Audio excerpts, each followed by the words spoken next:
आप जलेबी का उदाहरण ले लीजिए। जलेबी जितना टेढ़ा होता है उतना खाने में सीधा होता है। हम कहें कि अगर आज बाबा बहुत बड़े तख्ते पे हैं, अगर आज पूरे सूबे उत्तर प्रदेश के अगर मुख्यमंत्री हैं तो वो अपने कर्मों की वजह से है ना। चोर की दाढ़ी पर तिनका, वही लोग इसमें सबसे ज़्यादा उत्तेजित हैं जिनको कभी सत्ता मिली नहीं है चलाने को, या जिनको सत्ता मिल चुकी है चलाने को और दोबारा मलाई खाने को नहीं मिल रहा है, उन्हीं को ज़्यादा ये चिंता और फिक्र सताया हुआ है। इस वक्त उत्तर प्रदेश में वास्तव में प्रशासन की दृष्टि से, न्याय की दृष्टि से जो महसूस करते हैं, सामाजिक न्याय की दृष्टि से सब लोग एक स्वतंत्रता के साथ जीवन जी रहे हैं, एक स्वच्छंदता के साथ जीवन जी रहे हैं और प्रत्येक व्यक्ति, चाहे वो हिंदू हो चाहे मुसलमान हो, वो अपने आप को सुरक्षित महसूस कर रहा है। नमस्कार, मेरा नाम है शिवम दुबे और आप सब अभी चेतना मंच देख रहे हैं। इस वक्त हम खड़े हैं दिल्ली के बीचों बीच यानी इंडिया गेट के सामने।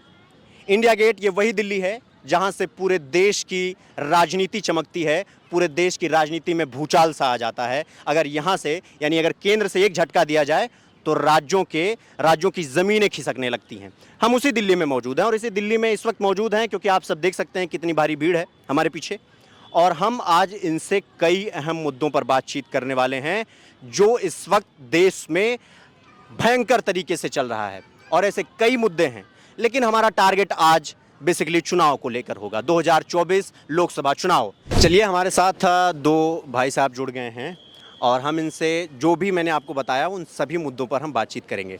क्या नाम हुआ सर आपका? सर कपिल कुमार शुक्ला नाम है मेरा। अच्छा, कहाँ से हैं? सर मैं प्रयागराज से बिलोंग करता हूँ, यूपी उत्तर प्रदेश। बाबा का गढ़ है जो कि। अच्छा, आपने बाबा का गढ़ का जिक्र कर ही दिया है तो मैं आपसे शुरुआत यहाँ से करूँगा कि कहा जाता है बाबा बड़े विवादित रहते हैं। बाबा एक खास समुदाय को बड़ा टारगेट करते हैं।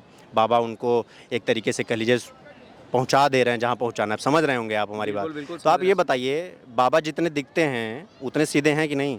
आप देख सकते हैं, आप जलेबी का उदाहरण ले लीजिए। जलेबी जितना टेढ़ा होता है उतना खाने में सीधा होता है।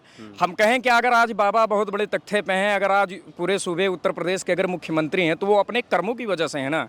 अगर वो एक समुदाय को अकेले अगर टारगेट करते तो आज वो इस तख्ते पर थोड़ी ना बैठे रहते, इस पोस्ट पे थोड़ी ना रहते। वो आज कहीं कुछ और ही होते, या महंत थे कहीं और साधु वगैरह बन जाते। तो आज अगर वो चीफ मिनिस्टर बने हैं तो जरूर ये पूरा सभी लोगों का, सबका साथ सबका विकास से होके आया है, सभी लोगों का साथ है, तभी आज बाबा मुख्यमंत्री बने हुए हैं। अच्छा, ये बताइए, आज हम बेसिकली 2024 पे रिकॉर्ड करने हैं लोकसभा चुनाव पे। 2024 लोकसभा चुनाव सामने है, उसके पहले 3 विधानसभा चुनाव है, राजस्थान, छत्तीसगढ़, मध्य प्रदेश। पूरा विपक्ष एक तरफ बिहार में बैठ गया, आपको पता ही होगा। जितनी पार्टियां थी एक दो छोड़ दे तो बाकी सब विराजमान थे वहाँ पे। केजरीवाल छनक पटक के वहाँ से भाग गए। अब आपको क्या लगता है कि ये जितने लोग हैं ये सब अगर मिल गए तो बीजेपी का तख्ता पलट हो सकता है? देखिए सर, इसका सीधा उदाहरण है कि अगर महागठबंधन का वैसे बहुत दिन तक नहीं चलता है। महागठबंधन कई बार होता आया है और कई बार होता रहेगा, और वैसे महागठबंधन में एक प्रश्नवाचक बन जाएगा कि मुख्य प्रधानमंत्री कौन बनेगा। हालांकि ये लोग तो तख्ता पलट कर देंगे बीजेपी को हरा कर, परंतु ये इस बात कर देंगे, आपको यकीन? कर सकते हैं, ऐसी कोई बात नहीं है। अभी तो 15 साल तक हमारे योगी जी, मोदी जी तो कहीं जाने वाले नहीं है। विदेश नीति आप देख सकते हैं जिस तरीके से यूएसए सिरदा पड़ गया है भारत के आगे। और वैसे ही ये हमारे मोदी जी है ना, ये जो है इनके पास एक ऐसा मंत्र है कि लोगों को आकर्षित अपनी तरफ बहुत जल्दी कर ले। कौन सा मंत्र है? हमको भी बताइए जरा, देश दुनिया भी देखेगा। उनके जो माथे की तेज है, उनके माथे की जो चमक है, उससे जब जो बाइडेन, जो कि दुनिया का एक तरीके से कह सकते हैं कि वो बहुत ही शक्तिशाली देश यूएसए का है, और बहुत ही बड़े यूएसए बहुत देश है, बहुत बड़ा देश है अपने आप में, वो पावरफुल कंट्री है, वो यूएनओ का सदस्य का मुखिया भी है। जो पहले सोवियत संघ रूस था वो आज हमारा यूएसए है। तो जब वो मोदी जी के आगे जब मोदी कर दिया तो बाकी की क्या विसात, वो तो आए जाएंगे। जब हमारे आगे राजा हमारा सिरदा पड़ गया तो सिपाही की क्या विसात है, वो तो कभी भी आ सकता है हमारे यहाँ। अच्छा, ये बताइए शुक्ला जी, विपक्ष को नागवार गुजरा है कि प्रधानमंत्री को जितना तालियां बजाए, स्टैंडिंग ओवेशन मिला, सब नागवार गुजरा है। उसका ये कहना है कि मणिपुर को जलता छोड़ के ये यूएसए घूम रहे हैं। देखिए सर, ये मुद्दा एक पॉलिटिक्स का है। वैसे मेरा पैसा पॉलिटिक्स का नहीं है, परंतु आप अगर इस मुद्दे पर चर्चा किए तो मैं आपको एक बताता हूँ। चोर की दाढ़ी पर तिनका, वही लोग इसमें सबसे ज़्यादा उत्तेजित हैं जिनको कभी सत्ता मिली नहीं है चलाने को, या जिनको सत्ता मिल चुकी है चलाने को और दोबारा मलाई खाने को नहीं मिल रहा है, उन्हीं को ज़्यादा ये चिंता और फिक्र सताया हुआ है। भाई क्या ज़रूरत है आपको? अगर आप देश नहीं संभाल पाए हो तो दूसरा कोई देश चलाना चाहता है तो उसको तो चलाने दो। अब आप मणिपुर के मुद्दे को लेकर चले हैं। मणिपुर के पहले का मुद्दा केरल का देख लीजिए, आप जम्मू कश्मीर का देख लीजिए। अरे कभी तो आप सपोर्ट करिए सही। अगर आप ये अगर कहते हैं कि न्यूज़ एंकर गलत दिखाता है, चलिए ठीक है, आपके सरकार में न्यूज़ एंकर, तो आपने तो कभी नहीं बताया कि हमारे सरकार में न्यूज़ एंकर गलत दिखाते हैं या न्यूज़ चैनल गलत दिखाते हैं। अच्छा ये बताइए, अभी महागठबंधन का ये कहना है कि ये जो सरकार अभी चल रही है ना, ये संविधान विरोधी है, देश विरोधी है, पहलवान विरोधी है, जवान विरोधी है, किसान विरोधी है, इतना सब कुछ विरोधी है। और इनका ये कहना है कि हम ये सारे मुद्दे लेके ज़मीन पे जाएंगे और भारतीय जनता पार्टी को उखाड़ के फेंक देंगे। अब आपको क्या लगता है, अकेले प्रधानमंत्री मोदी, खास करके बीजेपी वाले कहते हैं कि हमारे पास तो मोदी चचा हैं, मोदी भैया हैं, मोदी दादाजी हैं, तो सब मोदी ही कर देंगे, तो आपको नहीं लगता है कि इस बार मामला गड़बड़ हो सकता है? नहीं, कहीं से नहीं गड़बड़ाएगा। 2024 में हम पूर्ण बहुमत से बीजेपी जीतेगी, ये इस बात का कतई बिल्कुल विरोध नहीं है, ये जीतेगी और जीतना ही चाहिए, क्योंकि जो मुद्दा हमारा जिस मुद्दे को लेकर, जिस उद्देश्य को लेकर हमारे प्रधानमंत्री जी सरकार बनाते चले आए हैं, उस पर वो बिल्कुल खरा उतरे हैं। अभी हमारे साथ आप सब देख रहे हैं कि भाई साहब मिले, हम इनसे रास्ते का पता पूछ रहे थे और फिर हमें लगा कि इनकी ज़िंदगानी के बारे में अगर थोड़ा जाना जाए तो ज़्यादा बेहतर है। क्या नाम है सर आपका? मनोज कुमार। कहाँ से हैं? मैनपुरी यूपी से। कितने दिन से हैं दिल्ली में? दिल्ली में हो गए, एक 26 जनवरी से आया हूँ।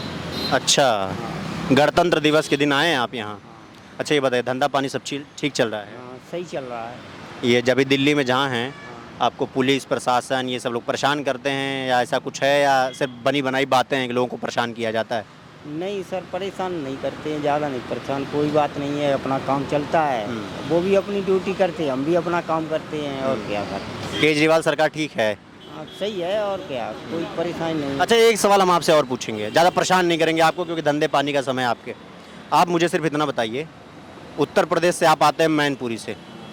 उत्तर प्रदेश में अभी बाबा की सरकार है, आपको लगता है कि बाबा सरकार ठीक चला रहे हैं? हाँ, सही चला रहे हैं, कोई डर भय नहीं है, आराम से अपने महिलाएं भी अपने आराम से टहलती हैं, घूमती हैं, कोई दुख डर नहीं है। और चोरी डकैती का कोई डर नहीं है, भय नहीं है। अपने दिन रात अपने चाहे रात में घूमो चाहे दिन में घूमो, कोई परेशानी नहीं है। पहले परेशानी होती थी? हो जाती थी, कभी कभार होती रहती है। कभी कभार हो जाती थी। हाँ। अच्छा ये बताइए, आप ज़्यादा राजनीति, आप थोड़ा पॉलिटिक्स देखते हैं कि नहीं देखते हैं? हम सर राजनीति में नहीं, अपना काम करते हैं। हाँ हाँ, वो तो हम समझ रहे हैं भाई, आप राजनीति नहीं, आप अपना काम धंधा वाले आदमी, इसलिए आपको ज़्यादा परेशान नहीं करेंगे। एक बात बताइए, मोदी जी कैसे लगते हैं आपको? मोदी जी सही हैं, अपने काम पर अपने सही काम कर रहे हैं, और क्या। देश तरक्की कर रहा है कि नहीं? हाँ, देश तरक्की सर कर रहा है, और क्या। हाँ, हम तो मोदी जी के अब फिर से चुनाव हो जाए, अगर मान लीजिए कल चुनाव हो जाए, तो किसे वोट देंगे आप? अब वोट तो समय बताएगा। नहीं बताइए, देखिए मैनपुरी से आते हैं, उत्तर प्रदेश वाले जो बोलते हैं मुंह पे बोलते हैं। अब आप मुझे सिर्फ इतना बताइए, कल चुनाव हो जाए वोट किसे देंगे, आप इतना बता दीजिए बस। वो तो बहुमत के हिसाब से फिर तो चलता है। आप कह रहे हैं कि योगी सरकार अच्छी है, मोदी जी अच्छे हैं, वोट किसे देंगे आप? तो वोट तो वो जाएगा वहीं, और क्या। वहीं जाएगा। हाँ। चलिए बहुत बहुत धन्यवाद। तो हम बस ऐसे ही नहीं, ज़्यादा परेशान नहीं करेंगे क्योंकि इनके धंधे पानी का समय है। हम आगे भी चलेंगे, लोगों से बातचीत करेंगे। हम इसलिए बात कर रहे थे इनसे क्योंकि ये लोग वो हैं जो हमारे देश की नींव हैं एक तरीके से, और अपना रोजी रोजगार चलाने के लिए यहाँ पे दिन रात मेहनत कर रहे हैं। दिल्ली में मैनपुरी से आए हैं, परिवार को पालने के लिए दूर दराज से आते हैं लोग। बस इन्हीं से बातचीत करने आए थे। बहुत बहुत धन्यवाद आपका। चलिए हम किसी और से भी बातचीत करते हैं। हम चाय पीने आए थे, हमारे साथ एक सर मिले हैं, उत्तर प्रदेश मेरठ से हैं, तो इनसे बातचीत करेंगे। सर क्या नाम है आपका? मेरा नाम तस्वीर सिंह चपराना है, और मेरठ में जो 1857 की क्रांति के नायक थे जी, कोतवाल धन सिंह जी, मैं उसी परिवार से, उन्हीं का वंशज हूँ। और आज यहाँ दिल्ली भ्रमण पे आया था, तो हमारे दो मित्र हमारे साथ आए, उन्होंने कहा चाय पे बैठते हैं, तो इसी बीच में आप आ गए, तो बहुत अच्छा लगा। दिल्ली में चाय की चर्चा बड़ी प्रसिद्ध है। वैसे आप उत्तर प्रदेश तो हैं, तो हम वहीं रहते हैं, उत्तर प्रदेश में ही। उत्तर प्रदेश में योगी आदित्यनाथ की सरकार लगातार, ये एक तरीके से कहिए कि शंके में पड़ी रहती है। उनसे ये कहा जाता है भाई इनकी सरकार किसी लायक नहीं है, कानून व्यवस्था ध्वस्त हो गया है। आपको लगता है वाकई में ऐसा है? नहीं, गलत बात है। जो ये कहते हैं कि कानून व्यवस्था ध्वस्त हो गई है, वो शायद उत्तर प्रदेश में आकर देखेंगे तो महसूस होगा।